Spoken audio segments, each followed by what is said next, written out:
Si les parece que la reunión fue un fracaso es porque ustedes habrán fallado. Nadie puede adorar al Señor en nombre de ustedes, sino que ustedes mismos deben hacerlo y esperar en el Señor. Kenneth y su esposa Lucille son buenas personas, honradas y con valores elevados. Sin embargo, no van a la iglesia y consideran que pueden ser suficientemente buenos sin ella. Enseñan a sus hijos a ser honrados y virtuosos y se dicen a sí mismos que eso es lo único que la iglesia haría por ellos. Y además, insisten en que necesitan disponer de los fines de semana para las actividades recreativas de la familia y que la iglesia sería un estorbo. Mi mensaje de hoy tiene que ver con esas personas buenas y religiosas que han dejado de ir a sus iglesias y de participar en ellas. Cuando digo iglesias, incluyo las sinagogas, las mezquitas o sitios de reunión de otras organizaciones religiosas. Nos preocupa que haya disminuido la asistencia a todas ellas de manera significativa en todo el país.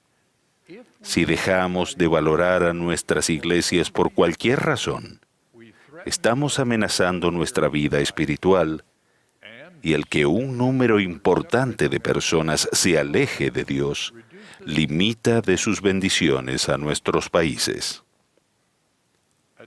La asistencia a una iglesia y la actividad en ella nos ayuda a llegar a ser mejores personas y una mejor influencia en la vida de los demás.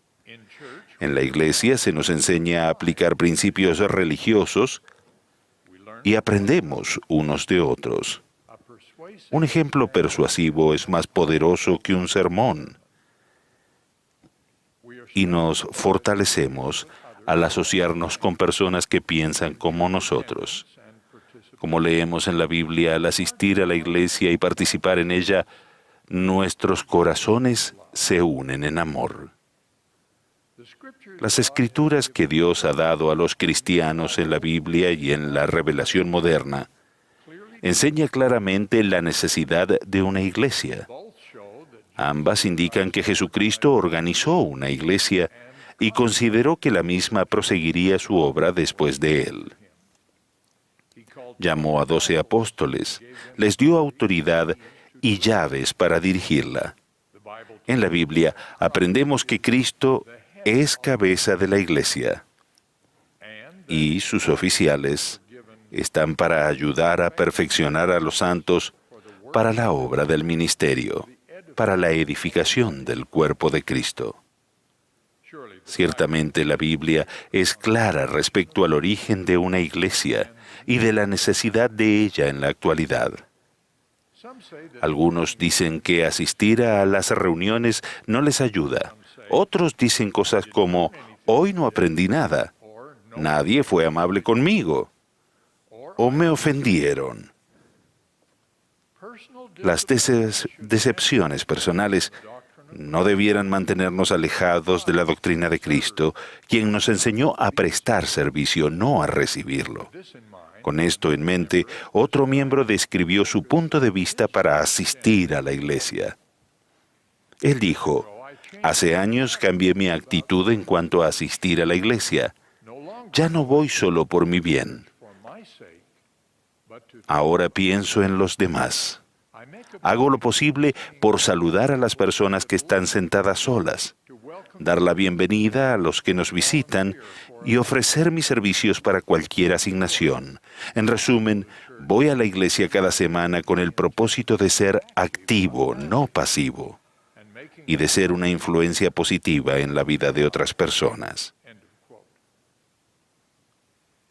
El presidente Spencer W. Kimball enseñó que no vamos a las reuniones del domingo para que se nos entretenga, ni siquiera simplemente para que se nos instruya, sino que vamos a adorar al Señor. Esta es una responsabilidad individual. Si les parece que la reunión fue un fracaso es porque ustedes habrán fallado. Nadie puede adorar al Señor en nombre de ustedes, sino que ustedes mismos deben hacerlo y esperar en el Señor. La asistencia a la iglesia puede abrir el corazón y santificar el alma. En una iglesia no prestamos servicio solos o según nuestro interés o lo que nos convenga, sino que solemos hacerlo en equipo. Al servir, el cielo nos brinda oportunidades para elevarnos por encima del individualismo de esta época. Servir con ese orden nos ayuda a superar el egoísmo personal que puede retrasar nuestro crecimiento espiritual. Hay otras ventajas importantes que se podrían mencionar brevemente. En la iglesia nos relacionamos con gente maravillosa que se esfuerza por servir a Dios, lo cual nos recuerda que no estamos solos en nuestras actividades religiosas. Todos necesitamos relacionarnos y las amistades en la iglesia son algunas de las mejores que nosotros, nuestro cónyuge y nuestros hijos podemos tener. Los estudios indican que sin esas asociaciones, en especial entre padres e hijos fieles, los padres tienen más dificultades para criar a sus hijos en la fe. Hasta este punto me he referido a las iglesias en general. Ahora trataré las especiales razones para ser miembro, asistir y participar de la Iglesia restaurada por el Salvador, la Iglesia de Jesucristo de los Santos de los Últimos Días. Nosotros, claro, afirmamos que las escrituras antiguas y modernas enseñan claramente el origen y la necesidad de una iglesia dirigida por nuestro Señor Jesucristo que tenga su autoridad. También testificamos que la Iglesia restaurada de Jesucristo se estableció para enseñar la plenitud de su doctrina y oficiar con la autoridad de su sacerdocio a fin de efectuar las ordenanzas necesarias para entrar en el reino de Dios.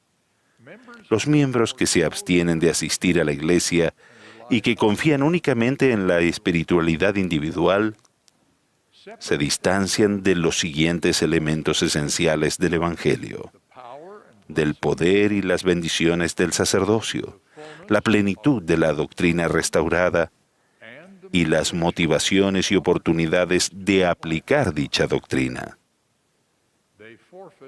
Ellos pierden la gran oportunidad de reunir los requisitos para la perpetuación eterna de su familia. Otra gran ventaja de la Iglesia restaurada es que nos ayuda a crecer espiritualmente. Crecer implica cambiar. En un sentido espiritual, quiere decir arrepentirse y tratar de acercarse más al Señor. En la Iglesia restaurada tenemos doctrina, procedimientos y líderes inspirados que nos ayudan a arrepentirnos y cuyo propósito, incluso en consejos de membresía, no es castigar, como ocurre en una corte penal. Los consejos de membresía de la Iglesia procuran ayudarnos de manera amorosa a ser merecedores de las misericordias del perdón que son posibles mediante la expiación de Jesucristo. La espiritualidad individual pocas veces pueden darnos la motivación y la estructura que la Iglesia restaurada provee para prestar servicio desinteresado. Grandes ejemplos de esto son los jóvenes, las jóvenes y las personas mayores que hacen a un lado los estudios o las actividades de la jubilación para aceptar llamamientos misionales, trabajando como misioneros a favor de personas que no conocen en lugares que no han escogido. Y de la misma forma, los miembros fieles que participan en el servicio abnegado que llamamos la obra del templo. Ninguno de estos servicios sería posible sin la Iglesia, pues ésta los patrocina, organiza y dirige. La fe y el servicio de nuestros miembros a la Iglesia les ha enseñado cómo trabajar de manera cooperativa para beneficiar a la comunidad en general. Ese tipo de experiencia y desarrollo no se produce en el individualismo tan imperante en las prácticas de nuestra sociedad. Dentro de la organización geográfica de los barrios locales, Nos relacionamos y trabajamos con personas con las que tal vez no habríamos escogido estar, personas que nos enseñan y que nos ponen a prueba, además de ayudarnos a aprender cualidades espirituales como el amor, la compasión, el perdón y la paciencia. Esto nos da la oportunidad de aprender a trabajar con personas cuyos orígenes y preferencias son muy distintos a los nuestros.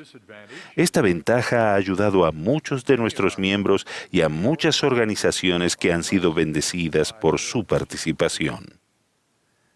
Los santos de los últimos días son conocidos por su capacidad de liderar iniciativas de cooperación y de unirse a ellas.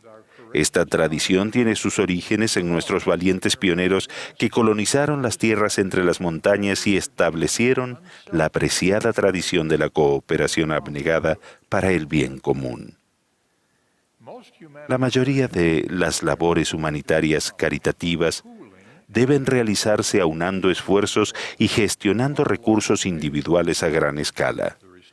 La Iglesia Restaurada hace esto con su enorme iniciativa humanitaria en todo el mundo, la cual incluye artículos escolares, suministros médicos, dar de comer al hambriento, atender a los refugiados, ayudar a revertir los efectos de las adicciones y muchísimo más. Los miembros de nuestra Iglesia son conocidos por los proyectos de manos que ayudan cuando se producen desastres naturales. El ser miembro de la Iglesia nos permite ser parte de este tipo de labores. Ellos también pagan ofrendas de ayuno para ayudar a los pobres. Además de sentir paz y gozo por medio de la compañía del Espíritu, nuestros miembros asistiendo a la Iglesia gozan de los frutos de vivir el Evangelio, tales como las bendiciones de vivir la palabra de sabiduría o la prosperidad material y espiritual que se promete por vivir la ley del diezmo. También disponemos de la bendición que es el consejo de líderes inspirados. Para coronar todo esto, contamos con las ordenanzas autorizadas del sacerdocio necesarias para la eternidad, incluida la Santa Cena que recibimos cada día de reposo.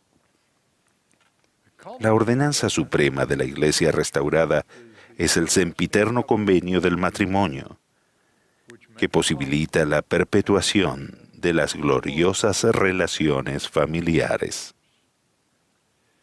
El presidente Nelson enseñó este principio de una forma memorable. Él dijo, no podemos llegar a la presencia de Dios con solo desearlo. Debemos obedecer las leyes sobre las que esa bendición se basa. Una de esas leyes es adorar en la iglesia cada día de reposo.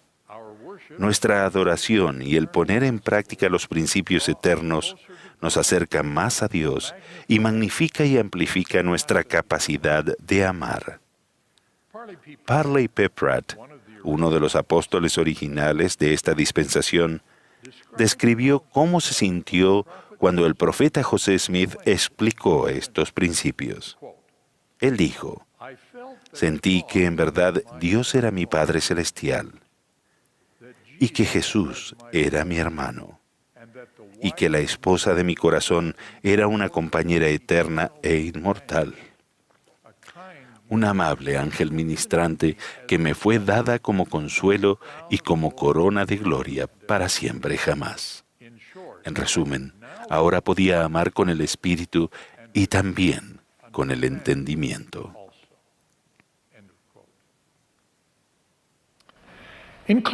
Para concluir, les recuerdo a todos que no creemos que el bien solo pueda lograrse por medio de una iglesia. Independientemente de una iglesia, vemos a millones de personas apoyar y llevar a cabo innumerables buenas obras. Los santos de los últimos días participan en muchas, las cuales consideramos como una manifestación de la verdad eterna de que el Espíritu da luz a todo hombre que viene al mundo. Si bien las buenas obras se pueden hacer sin una iglesia, la plenitud de la doctrina y sus ordenanzas de salvación y exaltación solo están disponibles en la iglesia restaurada. Además, asistir a la iglesia nos da la fuerza y el aumento de fe que provienen de la asociación con otros creyentes y de la adoración junto con aquellos que también se esfuerzan por permanecer en la senda de los convenios y ser mejores discípulos de Cristo. Ruego que todos nos mantengamos firmes en estas experiencias con la Iglesia mientras procuramos la vida eterna, el mayor de todos los dones de Dios. En el nombre de Jesucristo. Amén.